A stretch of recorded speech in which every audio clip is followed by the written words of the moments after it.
up, everybody? YVK here, MLG Sports Talk. Go ahead, the like, subscribe button. This is First and Goal, your college football episode. Hopefully, everything's running smooth. I'm not at my office right now, so the internet's a little choppy here at the crib. But let's get straight into these top 25 games for you guys. Starting off on Friday night, 5 p.m., we got Boise State, number 15, facing off against San Diego State. And what can I say? Told you guys last week, Boise State to get that dub. Actually, I didn't put that game on the video because it was Thursday, I believe.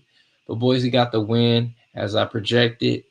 Boise State will also get the win here. Now, laying 23 in the hook, that's a hefty number there. I don't see them covering this number, to be real, ladies and gentlemen. If I had to bet, I would take San Diego State in this game. Their defense has been solid. They're also 2-0 in the Mountain West quietly. They're undefeated in the conference. So they still have a chance. They're still fighting for something. So if I had to take this game, I would take the 23 in the hook with San Diego State. But Boise State will win this game, ladies and gentlemen. Don't take San Diego on the money line. Next game, this is the biggest game of the week. We got number 4 Ohio State heading out to Happy Valley to face off against Penn State, Beaver Stadium. And this is going to be a barn burner, ladies and gentlemen.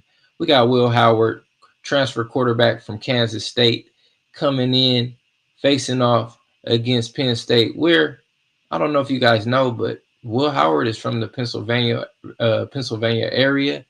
He grew up a Penn State fan. They didn't recruit him, so he's going to have a chip on his shoulder this game. He's going to want to beat the brakes off of him. On the other end, we don't know if Drew Aller is playing. He's a game-time decision. He tweaked his knee last week against Wisconsin. Backup is more than capable. He's a dual-threat kind of guy. He can run, he can throw. So either way, I say Drew Aller has a little more experience maybe. So it'd probably be better if he's playing. But if he's not 100%, the backup is more than capable. In this game, I give the edge to Ohio State. 2 simple reasons. I think they have the better coach, and I think they have the better playmakers on the edge. Both defenses are great. That's a toss-up in that area. Can't say anything about that. But this Penn State team, they don't have many weapons. Sorry about that. It seems like we're getting a lot of technical difficulties, but I'm gonna still try to run through it. If it doesn't work well, I'll come back tomorrow and do it again at my office. But yeah, so as I was saying, Penn State, they don't have as many weapons as Ohio State. They only have Warren, their tight end, that they go to a lot. I think Ohio State can shut him down. I see Ohio State winning this game by a touchdown at least, if not more. So I would recommend you guys take Ohio State in that game. Next game, we got Duke facing off against Miami. I mean, not much to be said here. Duke is a great team. They've been overachieving personally. That's what I believe. But I give them all the credit in the world. They're 6-2 on the year. Schedule hasn't been that tough. They almost pulled out a win against SMU last week. And, I give them all the credit. But I think that game took a lot out of them. This is a hefty spread for Miami. But Miami's been rolling. Cam Ward, Heisman caliber quarterback, one of my favorite quarterbacks in the nation right now in college football. So tough to lay 20 against anybody. Only way I could look is Miami. Next game, number 19 Ole Miss heading out to Arkansas. Pig Suey.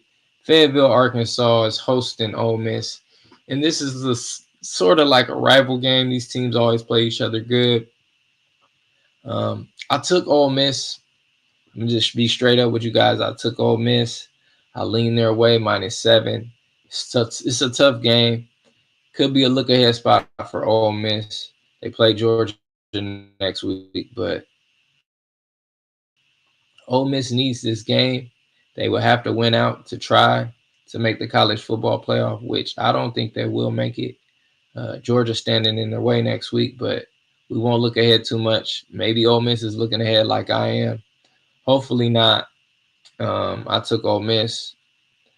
I think they'll cover this -7. I think they win by 2 scores. I give Arkansas all the credit in the world. They're 5-3 on the season. This team will make a bowl game. They still have a winnable game against La Tech. But I think Ole Miss comes in here early morning and they beat the brakes off Arkansas. Next game, number 21 Army at home facing off against Air Force. This Air Force team is terrible. I couldn't even tell you guys to take 22 points with Air Force in this game. I'm sorry. Army should beat the brakes off of them. Daly, he's a problem, dual threat kid. He can run fast. He's strong. I don't see how Air Force stops this Army attack, and I don't see how Air Force can put up any points in this game. Total's at 41. It's kind of low, so tough to lay 22 in a rival, but Air Force is terrible, man. Next game, tricky line here. We got Minnesota facing off against Illinois on the road here in Champaign, Illinois. They got Minnesota -3 here. And I'm not prepared. I don't have any notes or anything. I'm running through these games with you guys off the top of the head. So as I'm first looking at this game, I possibly would take Minnesota. Let me check right now, see who Minnesota plays the rest of the year. Bear with me, y'all. The internet's a little slow. Illinois at home getting points. This is different right here. Oh, this internet is super slow. All right, so Minnesota got Rutgers left, Penn State. Okay, they still got a winnable game for a bowl game. The fact that Minnesota's favored, they on a 3-game win streak. I lean Minnesota. That's just a lean, though, you guys. This is a tough game. Illinois is a solid program. I admire the quarterback, but Minnesota's been on a roll. I think they have the slightly better defense, I want to say, than Illinois. So a slight lean in Minnesota, a game I won't be getting involved with. Next game, number 1, Oregon, heading out to Michigan, Ann Arbor, to face off against the Michigan Wolverines in the Big House. We got Oregon laying a hefty number here, 14.5. It's tough to lay heavy points on the road against a Michigan team. This Michigan team can't score. Their offense is putrid. Davis Warren is back under center. He's the quarterback. So slight lean to Oregon to win and cover. Just a slight lean. It's tough for me to get laying points, but I do have Oregon in some money line parlays to win outright. Dylan Gabriel, he's having a Heisman season. He's now the favorite to win the Heisman. What can I say? Oregon, Dan Lanning has his team rolling. They've been putting up 35 plus a game. They started off the season rocky, but right now this team is rolling. Only way I could look is Oregon in this game, but got to be careful with that spread. Oregon could win by 2 touchdowns and not cover. So be careful with that game, ladies and gentlemen. But I recommend Oregon. Next game, we got the biggest cocktail party in the nation. Florida facing off against Georgia. And we're at Everbank Stadium, neutral site in Jacksonville, Florida. Georgia, my team. Georgia. Number 2, Georgia at neutral site, -16 and a hook. I'm going to tell you guys this. I love Georgia in this game, but I don't know if they cover. I'm just going to keep it real. If I had to play this game, if you guys told me just pick a point spread, Vaughn, I would take Florida with the 16 and a hook. I know it sounds crazy because I'm picking against my team, but that's the only way I could play this game. Georgia has bigger fish to fry. Maybe Georgia comes out first half, rolls them, and then takes some players out. Florida may get a backdoor cover. I would never bet against Georgia in this spot, but if I had to, I probably would take the points. Georgia will win this game. Throw them in some money line parlays. Next game, we got one of the most underrated teams, I will say, in the season.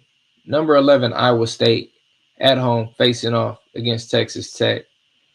And ladies and gentlemen, this Iowa State team has been rolling, but laying 13 and a hook against a Texas Tech team that can score.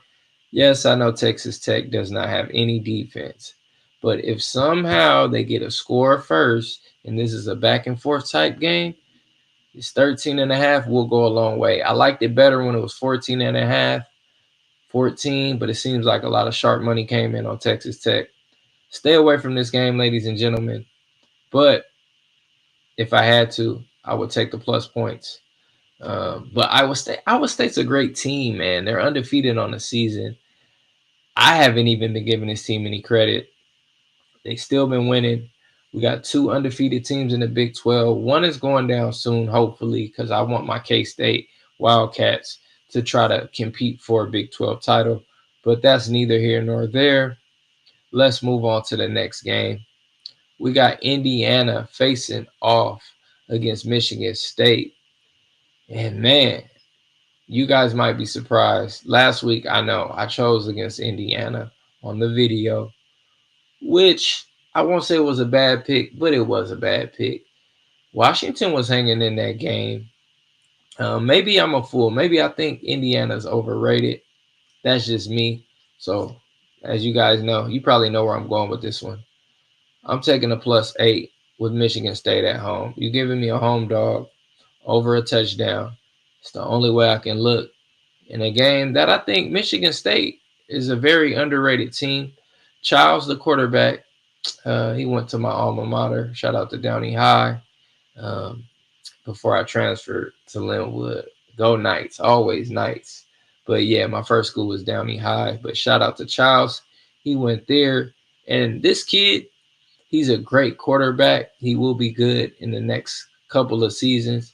He does have a tendency to throw the ball away, throw interceptions, and fumble. But I think as long as his team gets a little lead, their defense can keep them in this game. And also, it's a risk reward with Childs. He can also throw that ball down the field.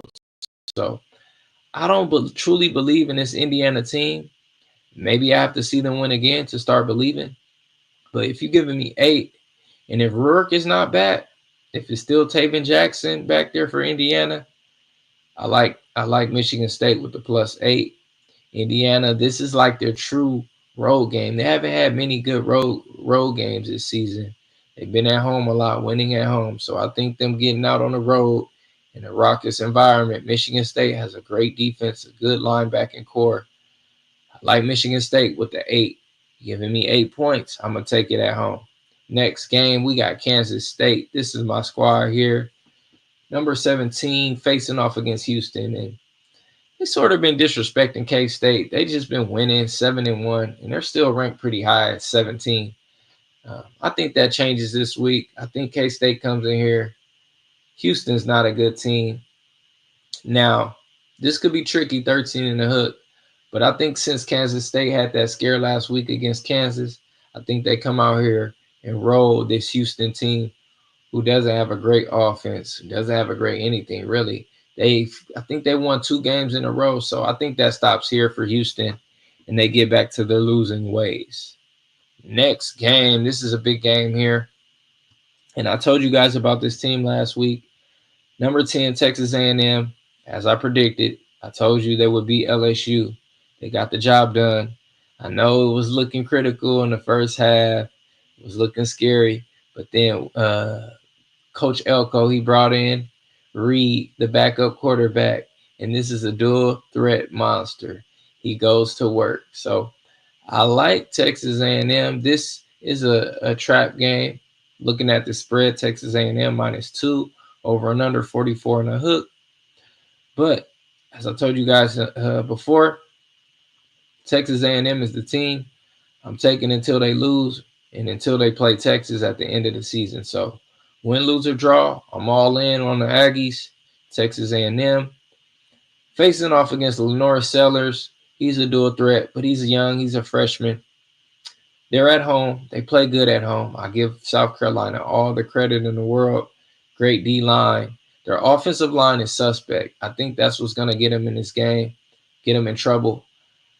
If Texas A&M has a little lead, I don't see how South Carolina makes a run. And even if South Carolina has a lead, I can see a path where Texas A&M can come back and win this game. I know the spread is low. It's tricky. It's scary. It's a lot of money on A&M, but I'm rolling with the public in this one. Let's get it. Texas A&M. Let's win this game and make the playoff. Next game, Louisville. We got the Cards heading out to Death Valley to face off against Clemson. Number 11 Clemson. Clemson hasn't had any slip-ups since their loss to Georgia week 1. And this team's just been rolling and rolling and rolling. Now, I will tell you this. Louisville has underachieved this season. It's still a great defense. They have a pretty solid rushing attack. Well, I don't think they'll rush that well against Clemson, but they have a veteran quarterback who's not going to be scared of this team. So 10 and a hook looks a little steep.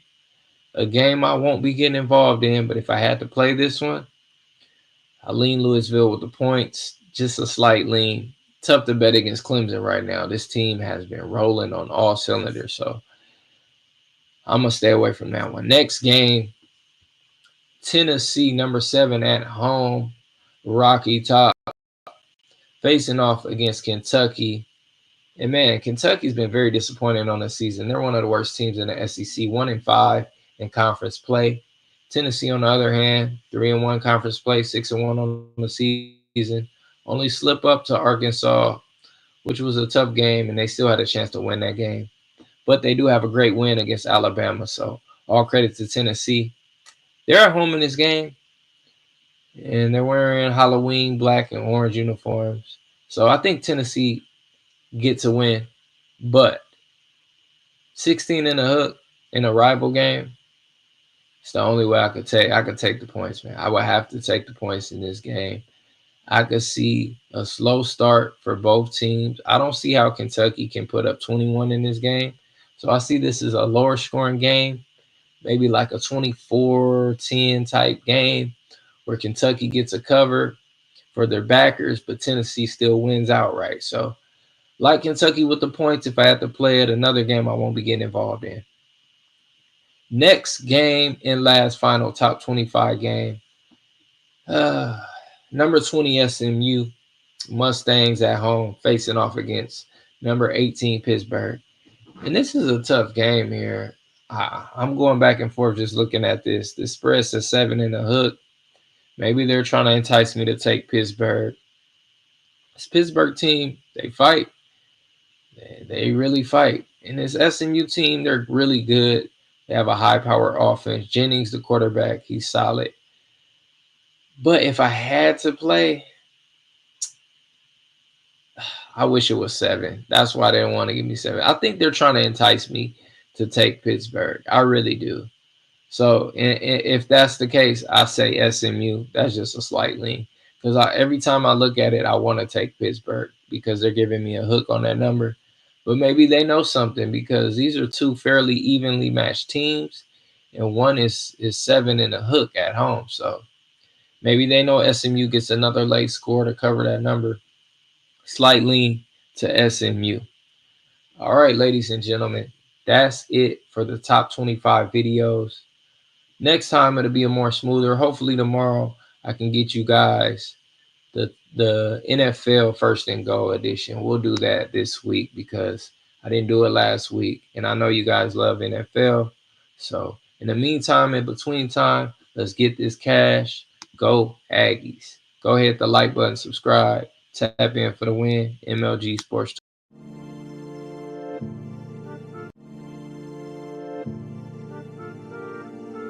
This is not financial advice. Yeah.